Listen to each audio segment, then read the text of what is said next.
Hello दोस्तों, इस video सत्र में आपका स्वागत है। इस सत्र में हम जिस विषय का अध्ययन करने जा रहे हैं वो अम्ल और क्षारक की अभिक्रिया है। इस वीडियो में हम अम्ल और क्षारक के रासायनिक गुणधर्मों को बेहतर तरीके से समझेंगे और समझेंगे कि अम्ल और क्षारक धातु कार्बोनेट, धातु हाइड्रोजन कार्बोनेट, धातु ऑक्साइड और अधातु ऑक्साइड के साथ कैसे अभिक्रिया करते हैं। साथ ही हम ये भी सीखेंगे कि अम्ल और क्षारक एक दूसरे के साथ कैसे अभिक्रिया करते हैं और इस तरह की अभिक्रिया को क्या विशेष नाम दिया जाता है। आइए अब हम पहली अभिक्रिया से शुरू करते हैं, जो है धातु के साथ अम्ल की अभिक्रिया। आइए इसे एक क्रियाकल्प के द्वारा समझें। दिखाए गए चित्र के अनुसार उपकरण व्यवस्थित करें। अब एक परख नली में लगभग 5 ml तनु सल्फ्यूरिक अम्ल लें और उसमें दानेदार जिंक के कुछ टुकड़े डालें। दानेदार जिंक की सतह पर आप क्या देखते हैं? आप जिंक के दानों की सतह पर गैस के बुलबुले बनते हुए देखेंगे। उत्सर्जित गैस को साबुन के विलयन से प्रवाहित कीजिए। साबुन के विलयन में बुलबुले क्यों बनते हैं? अब एक जलती हुई मोमबत्ती को गैस के बुलबुले के पास ले जाइए। आप क्या देखेंगे? साबुन के बुलबुले में मौजूद गैस फट फट ध्वनि के साथ दहन होती नजर आती है। और दोस्तों, क्या आप जानते हैं कि एकमात्र हाइड्रोजन गैस का दहन फट फट ध्वनि के साथ होता है। इससे पता चलता है कि हाइड्रोजन गैस जिंक के दानों और सल्फ्यूरिक अम्ल की अभिक्रिया में विकसित होती है। कुछ अन्य अम्ल जैसे हाइड्रोक्लोरिक अम्ल, नाइट्रिक अम्ल एवं एसिटिक अम्ल के साथ ये क्रियाकल्प दोहराएं। प्रत्येक स्थिति में आपका प्रेक्षण समान है या भिन्न? आप पाएंगे कि सभी स्थितियों में आपका प्रेक्षण एक समान होगा। इन सभी अभिक्रियाओं में धातु अम्लों से हाइड्रोजन परमाणुओं का हाइड्रोजन गैस के रूप में विस्थापन करती है और एक यौगिक बनता है जिसे लवण कहते हैं। अम्ल एसिड के साथ धातु मेटल की अभिक्रिया को हम इस प्रकार व्यक्त कर सकते हैं। इसलिए हम निष्कर्ष निकाल सकते हैं कि धातु मेटल हाइड्रोजन गैस बनाने के लिए अम्ल एसिड के साथ अभिक्रिया करता है। आइए अब हम धातुओं मेटल्स के साथ क्षारकों बेसिस की अभिक्रिया के बारे में बात करते हैं। जब एक धातु मेटल के साथ एक क्षारक बेस अभिक्रिया करता है तो एक धातु लवण मेटल सॉल्ट और हाइड्रोजन गैस बनते हैं। उदाहरण के लिए, जब सोडियम हाइड्रोक्साइड विलयन को जिंक के दानेदार टुकड़ों के साथ गर्म किया जाता है तो सोडियम जिंकेट और हाइड्रोजन गैस बनते हैं। इस तरह हम ये निष्कर्ष निकाल सकते हैं कि अम्ल एसिड और क्षारक बेस दोनों धातुओं मेटल्स के साथ अभिक्रिया करने पर लवण सॉल्ट और हाइड्रोजन गैस बनाते हैं। आइए अब आगे बढ़ें और धातु कार्बोनेट, मेटल कार्बोनेट तथा धातु hydrogen carbonate, metal hydrogen carbonate के साथ अम्ल और क्षारक किस तरह अभिक्रिया करते हैं, इस पर चर्चा करें। पहले हम अम्ल के बारे में चर्चा करेंगे। लवण कार्बन डाइऑक्साइड और पानी बनाने के लिए धातु कार्बोनेट या धातु हाइड्रोजन कार्बोनेट के साथ अम्ल अभिक्रिया करते हैं।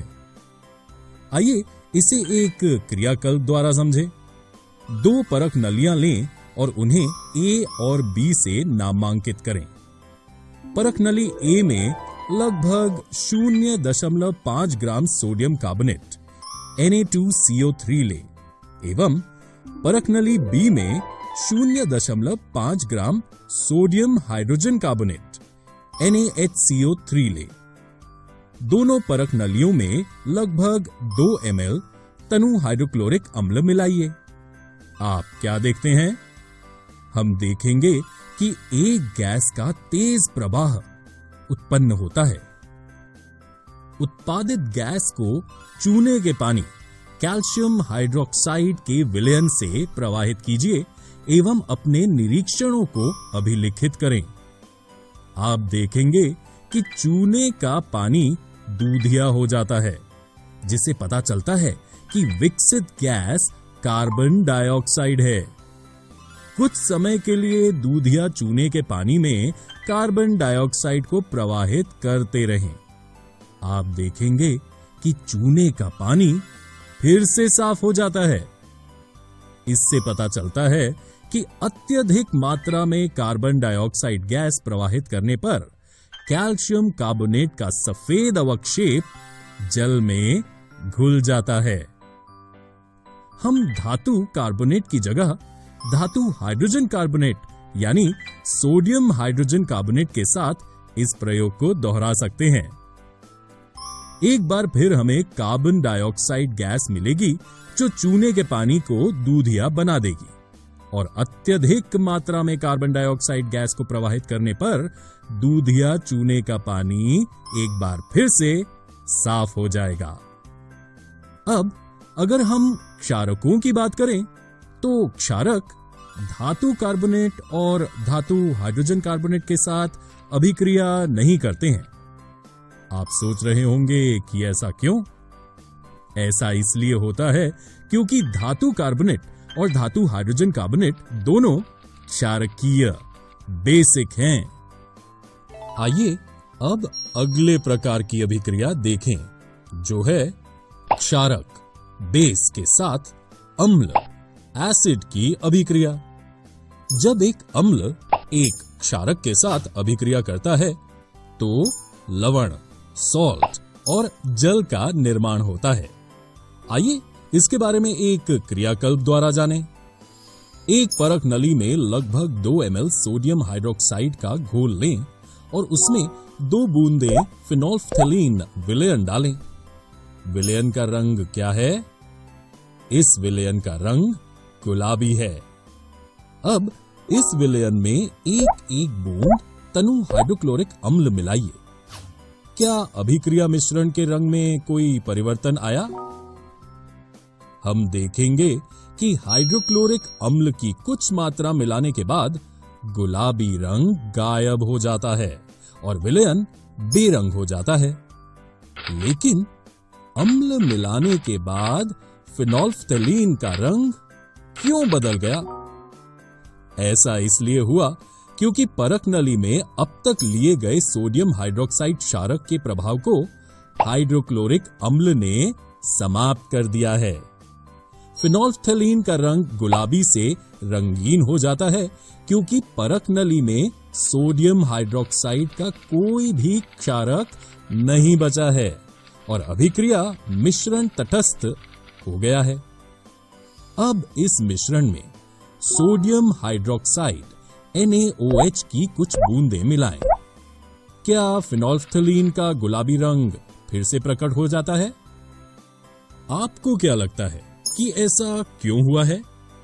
ऐसा इसलिए हुआ है क्योंकि सोडियम हाइड्रोक्साइड की कुछ बूंदों को मिलाने के बाद अभिक्रिया मिश्रण फिर से क्षारकीय बेसिक हो गया है। आइए अब हम एक और उदाहरण लेते हैं। यदि हाइड्रोक्लोरिक अम्ल को सोडियम हाइड्रोक्साइड जैसे क्षारक के साथ मिलाया जाता है तो अम्ल द्वारा क्षारक का प्रेक्षित प्रभाव तथा क्षारक द्वारा अम्ल का प्रभाव समाप्त हो जाता है और सोडियम क्लोराइड लवण और जल का निर्माण होता है। चूंकि एक अम्ल और एक क्षारक एक दूसरे के प्रभाव को उदासीन न्यूट्रलाइज कर देते हैं, इसलिए लवण सॉल्ट और जल निर्माण करने के लिए अम्ल और क्षारक के बीच की अभिक्रिया को उदासीनीकरण अभिक्रिया न्यूट्रलाइजेशन रिएक्शन कहा जाता है। उदासीनीकरण अभिक्रिया न्यूट्रलाइजेशन रिएक्शन को इस तरह लिख सकते हैं। अब हम अगले प्रकार की अभिक्रिया पर चर्चा करेंगे, जो है लवण और जल बनाने के लिए अम्ल एसिड के साथ धात्विक ऑक्साइड मेटल ऑक्साइड की अभिक्रिया। और दोस्तों, आप पहले से ही जानते हैं कि धात्विक ऑक्साइड क्षारकीय है और इसलिए हम धात्विक ऑक्साइड के साथ क्षारकों की अभिक्रिया के बारे में क्या कह सकते हैं? जी हां, बिल्कुल सही। क्षारक धात्विक ऑक्साइड के साथ अभिक्रिया नहीं करते हैं। तो आइए धात्विक ऑक्साइड के साथ अम्ल की अभिक्रिया के एक उदाहरण पर चर्चा करें। बीकर में कॉपर ऑक्साइड की अल्प मात्रा लीजिए। अब इसे हिलाते हुए इसमें धीरे धीरे तनु हाइड्रोक्लोरिक अम्ल मिलाइए। विलयन के रंग पर ध्यान दीजिए। कॉपर ऑक्साइड का क्या हुआ? आप देखेंगे कि विलयन का रंग नील हरित हो गया है एवं कॉपर ऑक्साइड घुल गया है। विलयन का नील हरित रंग अभिक्रिया में कॉपर क्लोराइड CuCl2 के बनने के कारण हुआ है। तो हम ये निष्कर्ष निकाल सकते हैं कि लवण और जल बनाने के लिए अम्ल धात्विक ऑक्साइड के साथ अभिक्रिया करते हैं। लेकिन रुकिए, क्या आपको इस अभिक्रिया और उदासीनीकरण अभिक्रिया के बीच कोई समानता नजर आई? जी हां दोस्तों, ये भी एक तरह की उदासीनीकरण अभिक्रिया है। ऐसा क्यों? क्योंकि धात्विक ऑक्साइड वास्तव में क्षारकीय होते हैं और इसलिए ये अभिक्रिया क्षारक के साथ अम्ल की अभिक्रिया बन जाती है। आइए अब एक अधात्विक ऑक्साइड नॉन मेटल ऑक्साइड के साथ क्षारक बेस की अभिक्रिया पर चर्चा करें। अधात्विक ऑक्साइड प्रकृति में अम्लीय होते हैं और इसलिए ये अभिक्रिया उदासीनीकरण अभिक्रिया के समान होती है। अतः अधात्विक ऑक्साइड नॉन मेटल ऑक्साइड को क्षारकीय ऑक्साइड बेसिक ऑक्साइड भी कहते हैं। नमक और जल बनाने के लिए क्षारक अधात्विक ऑक्साइड के साथ अभिक्रिया करते हैं। यदि हम गौर से देखें तो पाएंगे कि अधात्विक ऑक्साइड तो अम्लीय होते हैं, सही। इसलिए ये अभिक्रिया तो वास्तव में एक क्षारक और अम्ल के बीच होने वाली अभिक्रिया है।